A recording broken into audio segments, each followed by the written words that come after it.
Hello students, ये alkanes का second video है और हम मेथड्स ऑफ प्रिपरेशन कंटिन्यू कर रहे हैं। पहला मेथड्स ऑफ प्रिपरेशन हमने जो लिखा था वो हमने लिखा था hydrogenation in alkenes and alkynes. वो भी एक रिडक्शन का टाइप था। Second preparation is also reduction of alkyl halides. Alkyl halides का रिडक्शन एल्केन प्रोवाइड कराएगा और बस हमें रिड्यूसिंग एजेंट पहचानना सीखना पड़ेगा। रिड्यूसिंग एजेंट यदि हमें पहचान में आ जाता है तो हम एल्काइल हैलाइड से आसानी से एल्केन बना सकते हैं। भाई यदि एक बार रिएजेंट पहचान में आ जाएगा तो मुझे करना ही क्या है, मुझे हेलोजन हटाकर एच ही लगाना है। Product formation is very very very easy. केवल डिफिकल्ट काम है रिड्यूसिंग एजेंट पहचानना। तो यदि हम रिड्यूसिंग एजेंट पर वर्क करें तो हम सबसे पहले रिड्यूसिंग एजेंट का कैटेगरीज लिखते हैं। रिड्यूसिंग एजेंट हमारे सिलेबस में दो टाइप के मेनली यूज होते हैं। फर्स्ट टाइप जो लिखा हुआ है वो लिखा हुआ है मेटल हाइड्राइड्स। मेटल हाइड्राइड का मतलब in which H is directly attached with metal. और अपने सिलेबस में नॉर्मली ये मेटल या तो बोरॉन होता है या तो एल्यूमिनियम कंटेनिंग होता है। ठीक, तो जैसे मेटल हाइड्राइड के हमने एग्जांपल्स लिखे हुए हैं LiLH4, lithium aluminium hydride, NaBH4, Bu3SNH, DIBAL H, इस तरीके के और भी मेटल हाइड्राइड्स लिखे जा सकते हैं। यदि मेटल एच से डायरेक्टली अटैच्ड है तो ये कंफर्म बात है कि all metal hydrides are source of H minus, they provide H minus. अब ये H माइनस कैसे रिएक्ट करेगा, कैसे रिडक्शन करता है, तो जैसे हमें एल्काइल हैलाइड का रिडक्शन देखना है।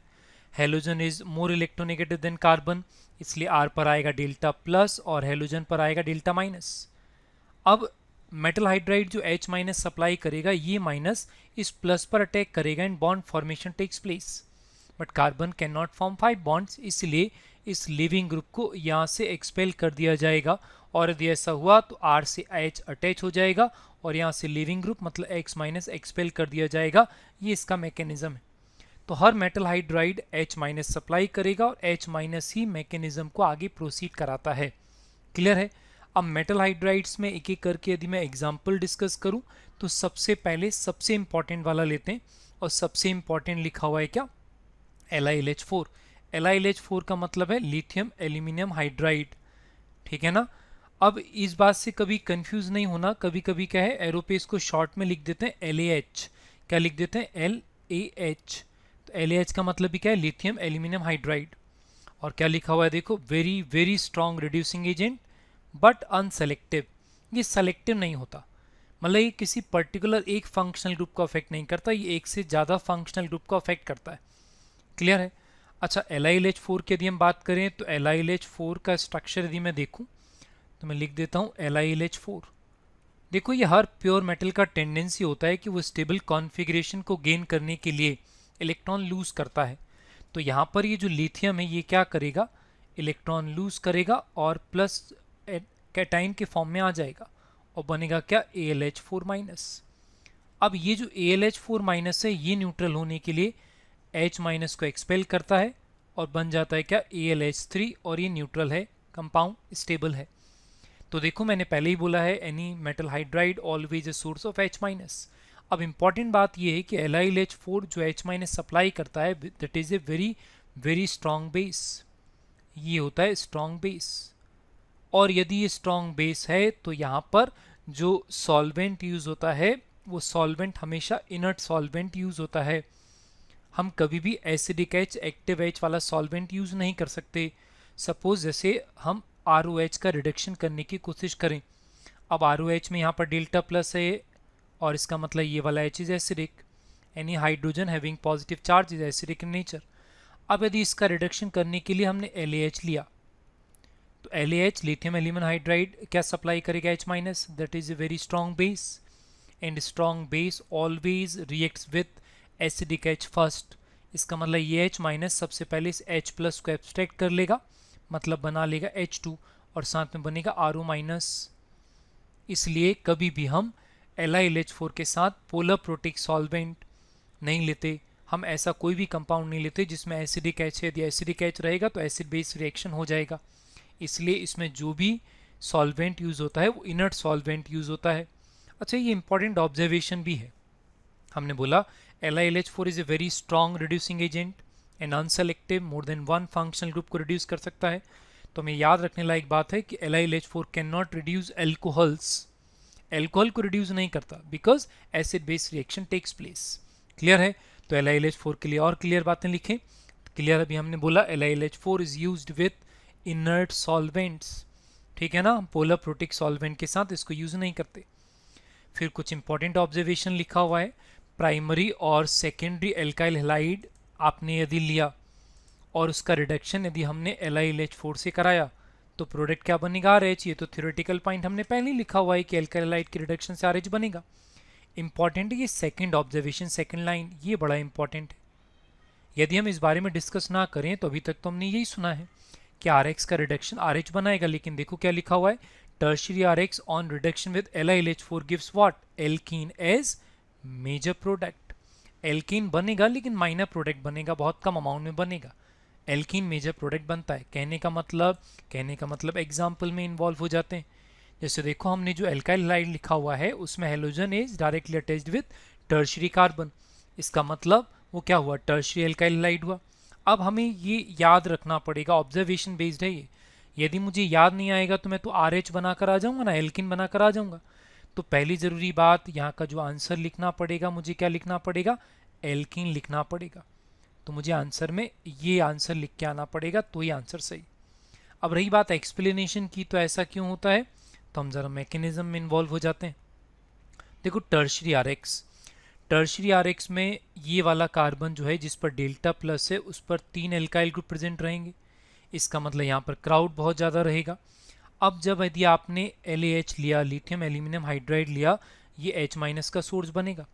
अब H- always attacks from the opposite side of this halogen due to repulsion of similar charges. भाई माइनस माइनस को रिपेल करेगा तो ये हमेशा अपोजिट साइड से अटैक करेगा। अब प्रॉब्लम ये है कि यहाँ पर स्टेरिक क्राउड बहुत ज़्यादा है क्योंकि नंबर ऑफ एल्काइल ग्रुप्स बहुत ज़्यादा है। तो यहाँ पर attack of this H- from the opposite side of this halogen becomes very difficult due to this steric crowd. तो यहाँ से बैक साइड अटैक डिफिकल्ट है, एक प्रॉब्लम। दूसरा प्रॉब्लम ये है कि ये जो H- हमने लिखा, ये कैसा बेस लिखा था, स्ट्रॉन्ग बेस। और स्ट्रॉन्ग बेस का टेंडेंसी होता है एसिडिक एसिड रिएक्ट करने का, और इस H पर डेल्टा प्लस चार्ज है। इस पे डेल्टा प्लस चार्ज क्यों आएगा, due to minus I effect of halogen. ये इलेक्ट्रॉन विड्रॉ करेगा, ये कार्बन आगे से विड्रॉ करेगा, ये हाइड्रोजन से विड्रॉ करेगा, हाइड्रोजन पे प्लस आएगा। तो यहाँ पर दो प्रॉब्लम है।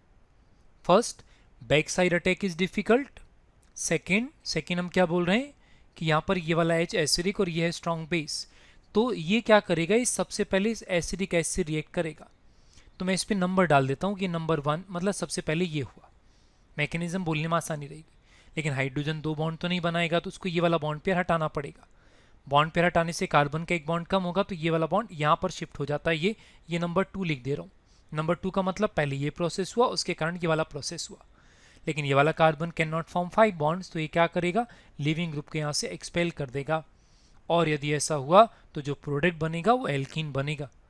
और एल्कीन कैसा लिखा जाएगा, यहाँ पर ये बॉन्ड फॉर्म हो गया, यहाँ से H2 निकल गया, यहाँ पर CH3 पहले से था और यहाँ से X- एक्सपेल हो गया। ऐसा जब हम एलिमिनेशन वाले मैकेनिज्म्स में इन्वॉल्व होंगे, इसी को हम क्या बोलते हैं, E2 एलिमिनेशन बोलते हैं। तो ये ऑब्जर्वेशन बेस्ड है, हमें ध्यान ही रखना पड़ेगा। क्या ध्यान रखना पड़ेगा हमें कि LiLH4 प्राइमरी और सेकेंडरी एल्काइल हैलाइड को तो एल्कीन में कन्वर्ट कर देता है, लेकिन यदि हमने टर्शियरी एल्काइल हैलाइड के साथ यूज़ किया LiLH4 को तो मेजर प्रोडक्ट क्या बनेगा, मेजर प्रोडक्ट बनता है एल्कीन। एक बात। दूसरी बात हमें याद रखना पड़ेगा, LiLH4 इनर्ट सॉल्वेंट के साथ यूज़ होता है, पोलर प्रोटिक के साथ यूज़ नहीं होता। पोलर प्रोटिक के साथ यूज़ करने में क्या प्रॉब्लम है, एसिड बेस रिएक्शन हो जाएगा, H2 बन जाएगा। उसमें एक प्रॉब्लम क्या है कि जो H2 बनेगा वो O2 के साथ कंबशन में इन्वॉल्व हो सकता है, ठीक है ना। तो हम नेक्स्ट मेटल हाइड्राइड पर आए। Next metal hydride is NaBH4। NaBH4 means sodium borohydride. Sodium borohydride, देखो इसमें बोरॉन से अटैच्ड H है, ठीक है ना। ये कैसा रहेगा, बोरॉन से अटैच्ड H। तो एक काम करें, इसका स्ट्रक्चर भी एक बार लिख के बताऊं। वैसे तो मैं पहले ही बोल चुका हूं इन जनरल कि any metal hydride always a source of H-। Metal always remains in dissociated form, stable configuration के कारण। यहाँ बनेगा BH4-। ये BH4- H- एक्सपेल करेगा और न्यूट्रल बना लेगा क्या, BH3। और देखो हमने अभी अभी फिर से बोला था कि मेटल हाइड्राइड है तो H- का सोर्स होगा। अब इम्पॉर्टेंट बात, याद रखने लायक बात जो है, ये वाला जो H माइनस होता है ये होता है वीक बेस, जबकि हमने LiLH4 को क्या बोला था, LiLH4 के H माइनस को हमने बोला था वेरी स्ट्रॉन्ग बेस, बोला था ना वेरी स्ट्रॉन्ग बेस। इसका मतलब ये हुआ कि sodium borohydride is a very weak reducing agent, ठीक है ना, यूज्ड विथ इथेनॉल जनरली। देखो यहाँ पर जो सॉल्वेंट लिखा है इथेनॉल, ROH लिखा, जबकि हमने LiLH4 में मना कर दिया था, ठीक है ना। यहाँ पर हम इनर्ट सॉल्वेंट नहीं, यहाँ पर हम इथेनॉल लेते हैं, और भी सॉल्वेंट यूज करते हैं। इन जनरल हमारे सिलेबस में जो यूज होता है वो इथेनॉल के साथ ही कंसीडर होता है। यदि कोई सॉल्वेंट नहीं लिखा तो हम अंडरस्टूड मानते हैं कि इथेनॉल ही होगा। और ये कैसा है, ये वीक रिड्यूसिंग एजेंट है। अभी हम जब रिड्यूसिंग स्ट्रेंथ कंपेयर करेंगे तो आइडिया लग जाएगा, ये बहुत कम फंक्शनल ग्रुप्स को रिड्यूस करता है। क्लियर है। अब यदि हम इसके रिडक्शन के बारे में बात करें तो इस रिडक्शन को जरा हम इधर ले आते हैं, रुको इधर ले आते हैं। देखो क्या लिखा हुआ है, हमने टर्शरी RX के साथ यूज किया है, और टर्शरी RX के साथ देखो यहाँ पे क्या बना, RH बना है। क्या तुम्हें अभी याद है, थोड़ी देर पहले हमने LiLH4 में क्या बोला था, हमने LiLH4 में बोला था कि टर्शरी RX के साथ क्या बनेगा, एल्कीन बनेगा। तो यहाँ पर टर्शरी RX से कैसे RH बन गया, बैक साइड अटैक तो यहाँ पे भी डिफिकल्ट होगा, क्राउड तो यहाँ पे भी होगा। यहाँ का प्लस पॉइंट है ये कि ये वीक बेस है। वीक बेस होने का मतलब H प्लस को रिमूव करने का टेंडेंसी इसका होता है कम, और H माइनस H प्लस को रिमूव नहीं करेगा तो एलिमिनेशन नहीं होगा, और यदि एलिमिनेशन नहीं होगा तो एल्कीन नहीं बनेगा। इसलिए फिर सब्स्टिट्यूशन ही अकेला एक ऑप्शन बच जाता है, इसलिए जो प्रोडक्ट बनेगा वो क्या बनेगा, वो एल्केन बनेगा। NaBH4 very weak reducing agent. एक और मेटल हाइड्राइड लेते हैं, बहुत कॉमन है, एग्जाम में आ भी चुका है। क्या लिखा हुआ है, डाइबल H। डाइबल H का मतलब है डाई आइसोब्यूटाइल एल्यूमिनियम हाइड्राइड। देखो एल्यूमिनियम से अटैच्ड H है मेटल हाइड्राइड, इसका मतलब source of H minus, very strong reducing agent. बस ये वन टाइम रिडक्शन करता है, जबकि LiLH4 जो है वो एक्सेसिव रिडक्शन करता है, ये केवल क्या करेगा, वन टाइम रिडक्शन ही करेगा। क्लियर है। अभी जब हम स्ट्रेंथ कंपेयर करेंगे तो इसके बारे में डिस्कशन हो जाएगा। तो ये मेटल हाइड्राइड्स हैं। BU3SNH देखेंगे तो SN10 से अटैच्ड H है, वो भी क्या सप्लाई करेगा, H माइनस सप्लाई करेगा। ये फर्स्ट टाइप के रिड्यूसिंग एजेंट हैं, मतलब मेटल से अटैच्ड H हमें दिखेगा तो हम समझ जाएंगे वो रिड्यूसिंग एजेंट है, और हम आसानी से RX से क्या बना सकते हैं, RH बना सकते हैं। क्लियर। हम सेकेंड टाइप के रिड्यूसिंग एजेंट लेकर आते हैं, और सेकेंड टाइप का रिड्यूसिंग एजेंट होता है मेटल एसिड। मेटल एसिड का मतलब एक मेटल रहेगा और साथ में रहेगा एसिड। अब सबसे कंफ्यूजिंग बात यही है, जब मैं एसिड बोलता हूँ, एसिड का मतलब RCOH नहीं या इनऑर्गेनिक एसिड नहीं, एसिड का मतलब है ऐसा कोई भी compound in which active H is present, मतलब H attached with electronegative atom is present. इस तरीके का कोई भी कंपाउंड क्या कहलाएगा, एसिड कहलाएगा। एग्जाम्पल्स देखो, बहुत सारे एग्जाम्पल्स लिखे हुए हैं, जैसे ZnHCl, जिंक हो गया मेटल, HClH प्लस का सोर्स हो गया, ZnHOH, ZnROH, SnHCl, FeSCl, ठीक है ना, FeH2, sodium E2H, so many metal acid you can write. ठीक, ये सारे मेटल एसिड हैं, और ये भी क्या करते हैं, रिडक्शन करते हैं, ये दे आर रिड्यूसिंग एजेंट। अब ये रिडक्शन किस तरीके से करेंगे तो इनके मैकेनिज्म में इन्वॉल्व होकर देख लेते हैं। इनके रिडक्शन में यदि हम बात करें तो अभी हम बात कर रहे थे कि metal always remains in dissociated form. कहने का मतलब स्टेबल कॉन्फ़िगरेशन को गेन करने के लिए इलेक्ट्रॉन लूज करता है, तो जिंक ने स्टेबल कॉन्फ़िगरेशन को गेन करने के लिए इलेक्ट्रॉन लूज किया। ये जो फ्री इलेक्ट्रॉन्स जो लूज किए जाते हैं, जो भी कंपाउंड हमने लिया ये उससे कोलिजन करेंगे। अब यदि फ्री इलेक्ट्रॉन कोलिजन करेगा तो फ्री इलेक्ट्रॉन एक्सेप्ट करेगा, एक इलेक्ट्रॉन R यदि एक्सेप्ट कर लेगा और एक इलेक्ट्रॉन यदि X एक्सेप्ट कर लेगा, तो एक्स्ट्रा वैलेंस इलेक्ट्रॉन आने के कारण कौन सा चार्ज डेवलप होगा, माइनस। मतलब मेटल क्या करता है, मेटल इलेक्ट्रॉन सप्लाई करेगा, बॉन्ड ब्रेक करके दोनों एटम दोनों साइड में माइनस चार्ज डेवलप करता है। एक बार माइनस डेवलप हो गया, उसके बाद हमने क्या लिया था, सोर्स ऑफ H प्लस, मतलब एक्टिव H, एसिडिक H लिया था ना, तो ये H प्लस सप्लाई करेगा और प्रोडक्ट क्या बन जाएगा, RH बन जाएगा। ये मेटल एसिड के रिडक्शन करने का तरीका है। ठीक, इस तरीके से ये दो तरीके के रिड्यूसिंग एजेंट होते हैं। एक होता है मेटल हाइड्राइड जो H माइनस का सोर्स होता है, मैंने बताया कि किस तरीके से H माइनस डेल्टा प्लस पर अटैक करेगा और रिडक्शन करेगा। क्लियर है। तो ये रिडक्शन हुआ ऑफ एल्काइल हैलाइड, और इसमें क्या बनता है, इसमें बनता है एल्केन्स। क्लियर है। हम रिडक्शन में और आगे बात करें तो नेक्स्ट रिडक्शन हम लिख रहे हैं रिडक्शन ऑफ, देखो क्या लिखा हुआ है, of carboxylic acid, carbonyl compounds मतलब एल्डिहाइड और कीटोन्स, एल्कोहल्स और एल्कलाइड और एनी अदर कंपाउंड। देखो जब हम ऑक्सीडेशन रिडक्शन की कंप्लीट सीक्वेंस देखेंगे ना आगे, तो हम जान जाएंगे कि रिडक्शन का लास्ट एंड प्रोडक्ट हमेशा क्या होता है, एल्केन होता है। क्योंकि रिडक्शन का मतलब भी क्या होता है, ऑक्सीजन और अदर एटम हटाओ, हाइड्रोजन लगाओ, इज रिडक्शन। तो यहाँ पर हमें क्या करना पड़ेगा, हमें हर कंपाउंड का रिडक्शन देखना है। तो एक काम करते हैं, हम लिख लेते हैं। और यहाँ पर जो रिड्यूसिंग एजेंट लिखा हुआ है, जरा इस पे बात कर लेते हैं। रिड्यूसिंग एजेंट लिखा हुआ हमने HI red phosphorus, HI red phosphorus. कोई खास बात है, very strong reducing agent, very strong reducing agent, can reduce anything into non stop alkane. अच्छा एक डाउट यहाँ पर ये आता है कि स्ट्रॉन्ग रिड्यूसिंग एजेंट तो LiLH4 भी था, हम वो यूज़ क्यों नहीं कर रहे। तो अभी हमने पहले भी डिस्कशन किया था, LiLH4 can not reduce alcohols. ठीक है, तो मैं एक बार सीक्वेंस बोल के बता दूं। एसिड के रिडक्शन से बनते हैं कार्बोनाइल, कार्बोनाइल के रिडक्शन से बनते हैं एल्कोहल, एल्कोहल के रिडक्शन से बनता है एल्केन। इसलिए हम यहाँ पर LiLH4 यूज़ नहीं कर सकते। ठीक, ये भी आगे डिस्कशन में हो जाएगा कि LiLH4 RCOH को RCH2H में कन्वर्ट कर देता है, ठीक है ना, लेकिन एल्कोहल को रिड्यूस नहीं कर पाता।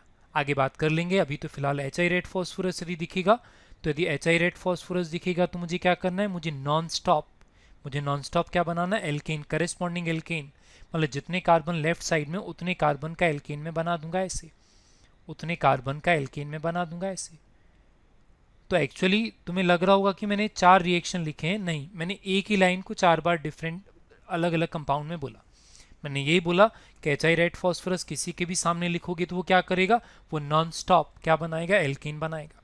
क्लियर है, मैकेनिज्म इन्वॉल्व होते हैं, हालांकि मैकेनिज्म इंपॉर्टेंट नहीं है लेकिन फिर भी ठीक है, मन में आ सकता है, इसलिए एक बार इसका मैकेनिज्म देख लेते हैं।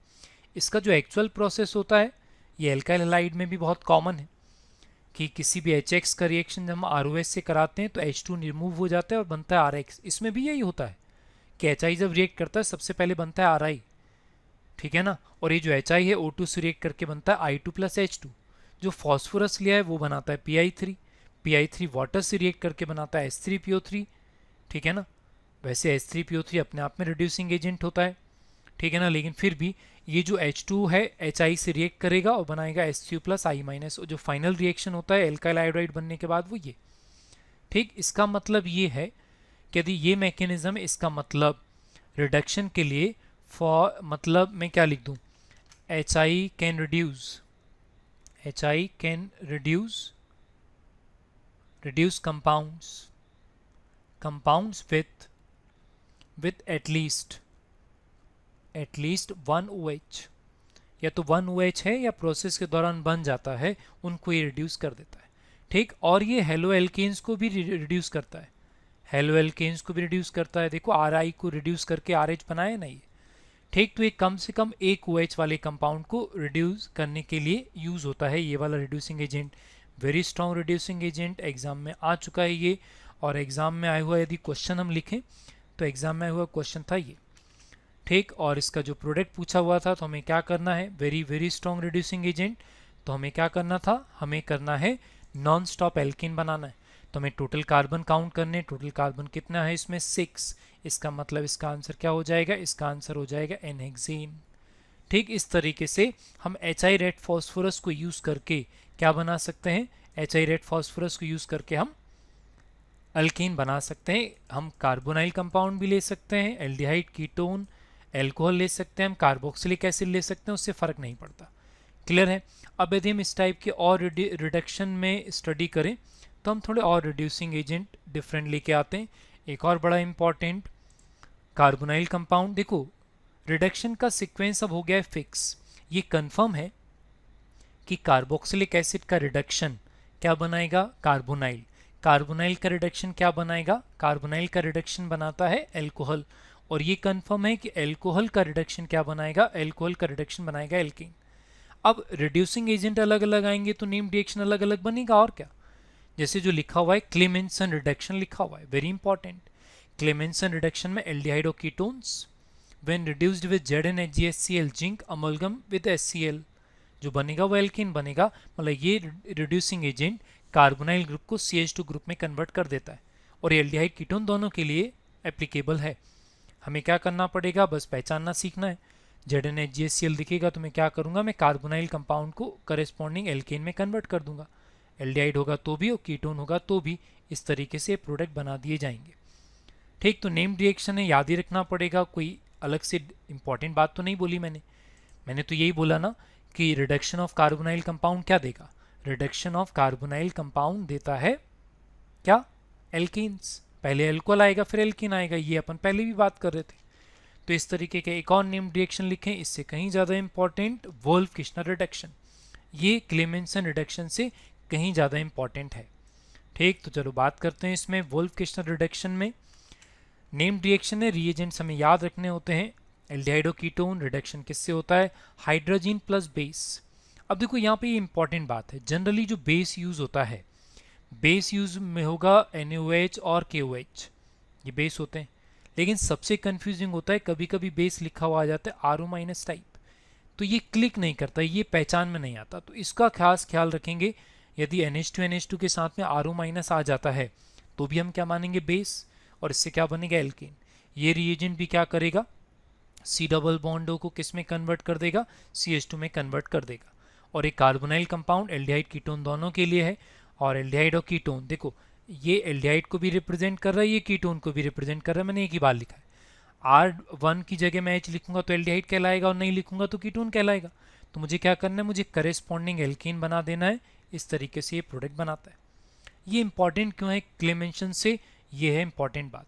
इंपॉर्टेंट इसलिए है क्योंकि NH2NH2 base is chemoselective. Chemoselective का मतलब केवल किसी एक फंक्शनल ग्रुप को रिड्यूस करता है ये, और वो कौन सा है, कार्बोनाइल ग्रुप।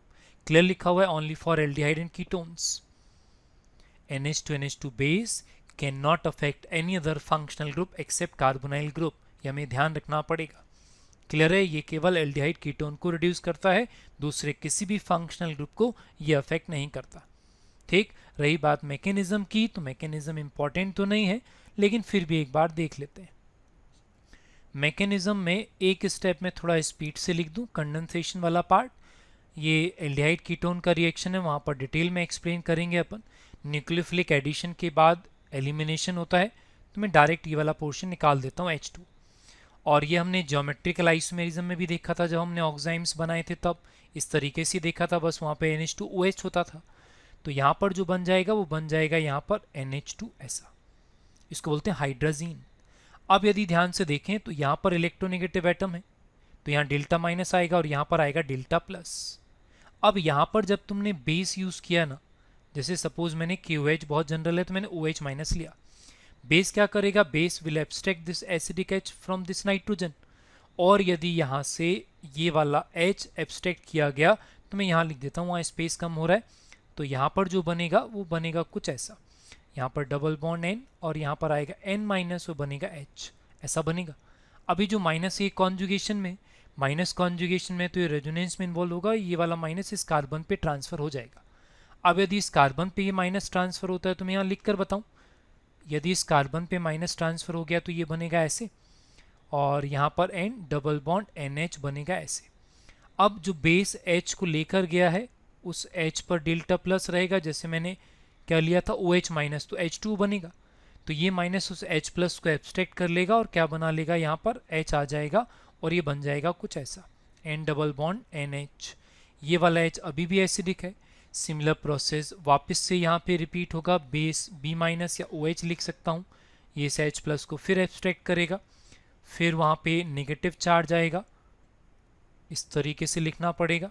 अब ये नेगेटिव चार्ज फिर रेजोनेंस में इन्वॉल्व होगा और फिर रेजोनेंस में इन्वॉल्व होगा इस कार्बन पे, फिर क्या आएगा, नेगेटिव चार्ज। इस वाले कार्बन पे ऑलरेडी एक H है पहले, है ना, तो यहाँ पर यदि मैं लिखूँ तो क्या बनेगा, R, यहाँ पर CH माइनस R डैश, और ये बड़ा इंपॉर्टेंट ऑब्जर्वेशन, साथ में जो बनता है वो क्या बनेगा, N2 भी बनेगा। ठीक, अब ये जो माइनस बना है ये उस बेस से H प्लस को वापस एब्स्ट्रैक्ट कर लेगा, और यदि वापस एब्स्ट्रैक्ट करेगा तो जो बनेगा वो क्या बनेगा, RCH2 R डैश, ये बन जाएगा। ठीक, तो इंपॉर्टेंट ऑब्जर्वेशन क्या देखा हमने कि यहाँ वोल्फ किश्नर में एल्केन के साथ में क्या बनता है, N2 भी बनेगा। ये भी एक इंपॉर्टेंट ऑब्जर्वेशन होता है, तो इसको ध्यान रखना। मैकेनिज्म बहुत इंपॉर्टेंट नहीं है, यदि हम याद नहीं भी रखेंगे तो चलेगा। और ये एल्डिहाइड कीटोन का तरीका है। रिएक्टिविटी ऑर्डर जब भी हम बात करते हैं तो रिएक्टिविटी ऑर्डर में due to less crowd at aldehyde at carbonyl carbon in aldehydes are more reactive than ketones. भाई कीटोन में कार्बोनाइल ग्रुप के दोनों साइड क्या है, कार्बोनाइल ग्रुप के दोनों साइड में एल्काइल ग्रुप है, क्राउड ज़्यादा है इसीलिए उसका रिएक्टिविटी कम है, क्योंकि न्यूक्लियोफिलिक अटैक डिफिकल्टी से हो पाता है। इसका सबसे इंपॉर्टेंट एग्जाम्पल यदि मैं ट्राई करूं तो सबसे अच्छा एग्जाम्पल होता है ये। ठीक, यदि मैं इसमें बात करूं तो यहाँ पर इस क्वेश्चन में ये पूछा गया कि इस कन्वर्जन के लिए suitable reagent is, suitable reagent बताना था। और सुटेबल रिएजेंट यदि मैं बताऊं कि कौन सा रहेगा, तो क्वेश्चन का रिक्वायरमेंट ये है कि केवल कार्बोनाइल ग्रुप एल्केन में कन्वर्ट होना चाहिए, OH इफेक्ट नहीं होना चाहिए। तो आंसर है ये। आंसर कौन सा बोला मैंने, वोल्फ-किर्चनर रिडक्शन मैंने बोला। अब छोटे छोटे डाउट हैं कि LiLH4 हम क्यों यूज़ नहीं कर सकते। तो यदि मैं LiLH4 यूज़ करता ना, तो हमने पहले भी बोला है कि LiLH4 can not reduce alcohols. मतलब LiLH4 का जो प्रोडक्ट यदि मैं बनाऊं तो ये एल्कोहल को तो अफेक्ट नहीं करेगा, और ये यहाँ पे कार्बोनाइल ग्रुप को भी कहाँ तक रिड्यूस कर पाएगा, एल्कोहल तक ही रिड्यूस कर पाएगा। तो LiLH4 लेते तो आंसर में लिखना पड़ता मुझे ऐसा, ये तो ऑप्शन में नहीं था। अच्छा, एचाइरेट फॉस्फोरस हमने इसलिए नहीं लिखा क्योंकि ये हर फंक्शनल ग्रुप को कहाँ कन्वर्ट कर देगा, नॉन स्टॉप एल्केन में कन्वर्ट कर देगा। मतलब एचाइरेट फॉस्फोरस लेते तो आंसर आता ही है। अच्छा, ZnHgSCl क्यों नहीं लिया, वो भी तो कार्बोनाइल ग्रुप को एल्केन में कन्वर्ट करता है। तो यहाँ पर प्रॉब्लम ये है कि ZnHgSCl का जो HCl है वो जो प्रेजेंट OH है उससे रिएक्ट करके क्या बना देता, Cl बना देता। तो इसका आंसर आता है, इसलिए हमने आंसर कौन सा सेलेक्ट किया, हमने आंसर सेलेक्ट किया है NH2NH2 और KOH। क्लियर है। इस तरीके से ये सेलेक्टिविटी, दिस इज कीमोसेलेक्टिविटी।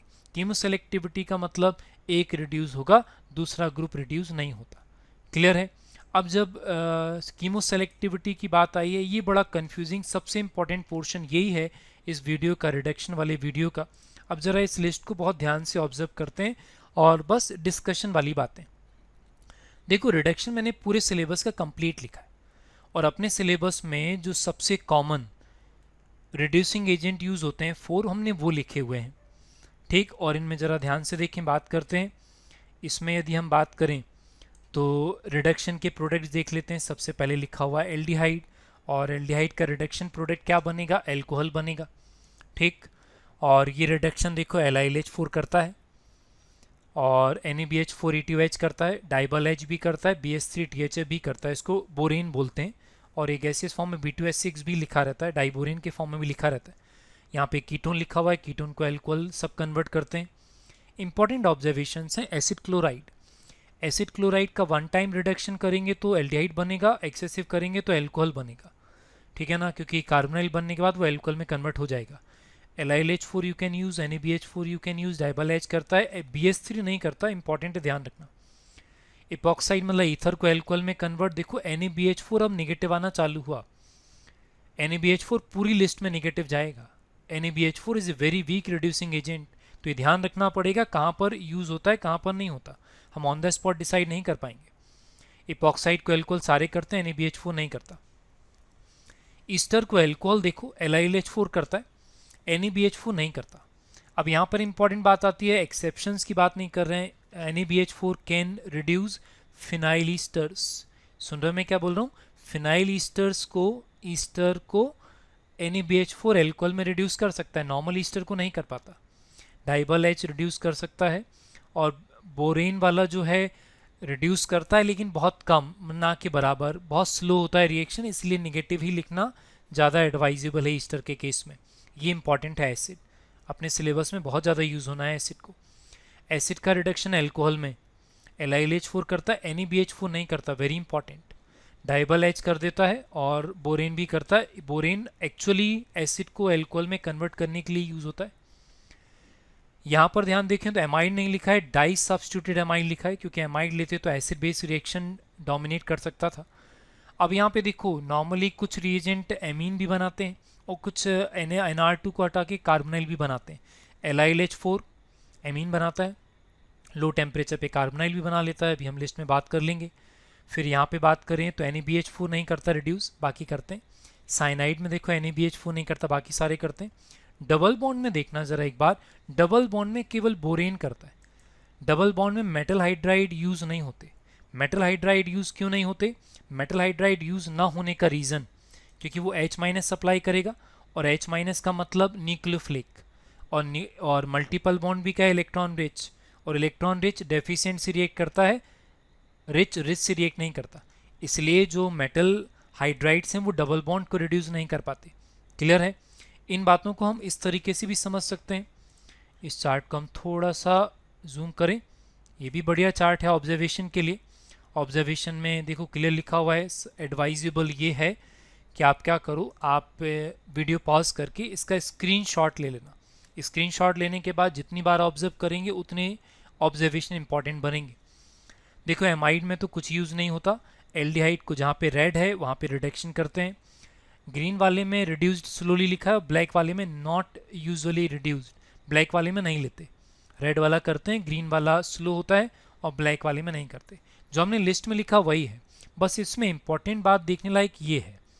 यहाँ पे देखो एमाइड में यदि लो टेम्परेचर पे लिया है तो ये एल्डिहाइड बना देता है, और यदि हाई टेम्परेचर लिया है तो ये क्या बनाएगा? एमीन बनाएगा। ये कुछ इंपॉर्टेंट ऑब्जर्वेशंस होते हैं, ठीक है ना। जैसे डाइबल एच यदि सिंगल टाइम यूज़ करेंगे तो क्या बनेगा?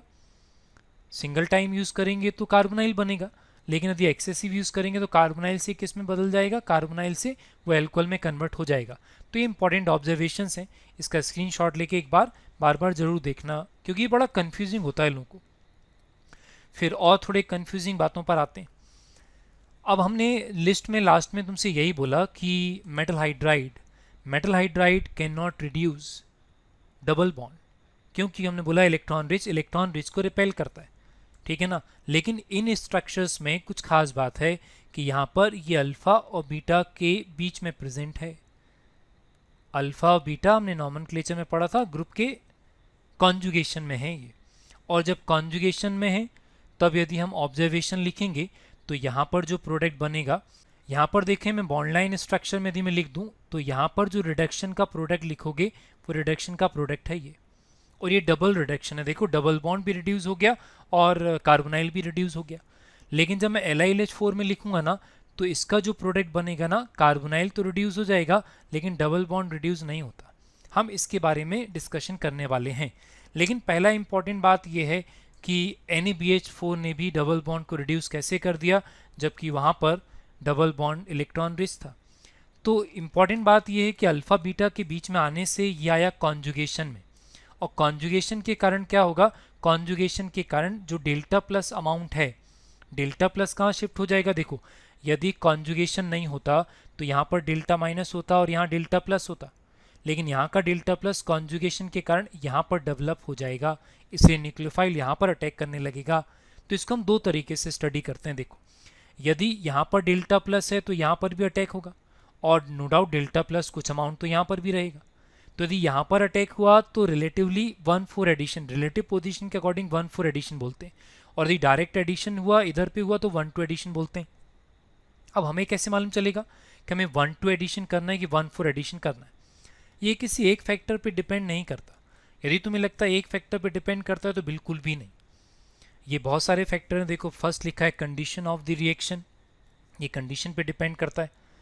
ये nature of alpha beta unsaturated carbonyl compound depend करता है, कॉन्जुगेशन कितना आ रहा है, और ये न्यूक्लियोफाइल के टाइप पे भी डिपेंड करता है कि वो स्ट्रॉन्ग बेस है कि वीक बेस है, ठीक है ना।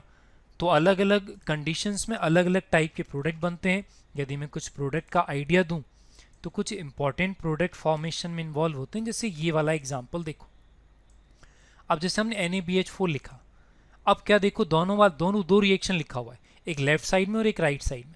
जब NaBH4 बिना सॉल्वेंट के लिखा है, इसका मतलब ये अंडरस्टूड सी बात है कि इसमें सॉल्वेंट कौन सा यूज हुआ है? इसमें सॉल्वेंट यूज हुआ होगा एल्कोहल। क्लियर है? ठीक। और दूसरा वाला देखो CeCl3 लिया है, तो कंडीशन पे डिपेंड करता है कि हमने कंडीशन कैसा ले रखा है। अब यदि CeCl3 लिया, देखो डबल बॉन्ड इफेक्ट नहीं हुआ, और डबल बॉन्ड इफेक्ट नहीं हुआ तो केवल कार्बोनाइल गया है, और NaBH4 यदि लिया आपने एल्कोहल के साथ में, कंडीशन वैसा लिया तो पहले कार्बोनाइल 1,4 एडिशन के बाद इनॉल बनेगा, उसके बाद टॉटोमराइज होकर कार्बोनाइल बनेगा, उसके बाद रिडक्शन के बाद देखो दोनों रिड्यूस हो गए, ये डबल रिडक्शन हुआ। और इस तरीके के एग्जाम्पल्स लिखें। 1 to 1,4 एडिशन की बात करें तो जरा इन रिएक्शंस को देखो, रिएक्शंस का कंडीशन ऑब्जर्व करो। ठीक, फर्स्ट कंडीशन में देखोगे टेम्परेचर कितना है, 5 to 10 डिग्री सेंटीग्रेड लिया हुआ है, और सेकेंड में 80 डिग्री सेंटीग्रेड लिया हुआ है। और 5 to 10 में देखो क्या हुआ है, डायरेक्ट एडिशन हुआ है, 1,2 एडिशन हुआ है, डबल बॉन्ड इफेक्ट नहीं हुआ। लेकिन हाई टेम्परेचर पे क्या हुआ, 1,4 एडिशन हुआ है ना, 1,4 एडिशन। अच्छा, और यदि थोड़ा क्लियर बात करें अपन, तो जैसे जैसे हम सिलेबस में इन्वॉल्व हो गए इन बारे में डिस्कशन बढ़ता जाएगा। प्रोडक्ट दो तरीके से डिफाइंड होते हैं, kinetically controlled and thermodynamically controlled. Kinetically control में हम बनने वाली इंटरमीडिएट की स्टेबिलिटी देखते हैं, और थर्मोडाइनेमिकली कंट्रोल में हम प्रोडक्ट की स्टेबिलिटी देखते हैं। Normally thermodynamically controlled product high temperature पे बनते हैं, जिनको हम 1,4 एडिशन बोल सकते हैं बाई चांस, और काइनेटिकली कंट्रोल लो टेम्परेचर पे बनते हैं, क्योंकि इंटरमीडिएट जितना ज़्यादा स्टेबल रहेगा वो ग्राफ में उतने नीचे रहेगा, और नीचे रहेगा तो वहाँ पर वो उतना जल्दी बनेगा, कम टेम्परेचर पे बना सकते हैं। लेकिन अब इसके बारे में ज़्यादा डिस्कशन हम कर नहीं पाएंगे, क्योंकि फर्स्ट टॉपिक है, जैसे जैसे हम एल्कीन टॉपिक में इन्वॉल्व होने लगेंगे इसका डिस्कशन बढ़ जाएगा। और एग्जाम्पल बात करते हैं, यहाँ पर यदि हम बात करें तो जैसे इस एग्जाम्पल में देखते हैं, इस एग्जाम्पल में देखो NaBH4 के साथ MuH लिया है, लेकिन इस बार देखो उसने रिड्यूस किया, रिड्यूस डबल बॉन्ड को किया है, केवल डबल रिडक्शन तो नहीं किया, केवल सिंगल रिडक्शन किया है। अब अभी ऊपर वाला एग्जाम्पल याद है, ऊपर वाले एग्जाम्पल में हमने क्या बोला था, ऊपर वाले एग्जाम्पल में हमने यहाँ पे NaBH4 और एल्कोहल के साथ में डबल रिडक्शन किया था। लेकिन देखो कंपाउंड सबस्ट्रेट पे कैसे डिपेंड करता है, ईस्टर के साथ यदि है अल्फा बीटा अनसैचुरेटेड तो यहाँ पे डबल रिडक्शन नहीं हुआ, ठीक है ना, यहाँ डबल रिडक्शन नहीं होता। तो फिर यदि बात करें कि डबल रिडक्शन हमें कैसे मालूम चलेगा, तो देखो बड़ा कंफ्यूजिंग है ये। अब एक बार जरा इस लिस्ट को देखना, इस लिस्ट में लिखा हुआ है proportion of direct addition to C double bond O।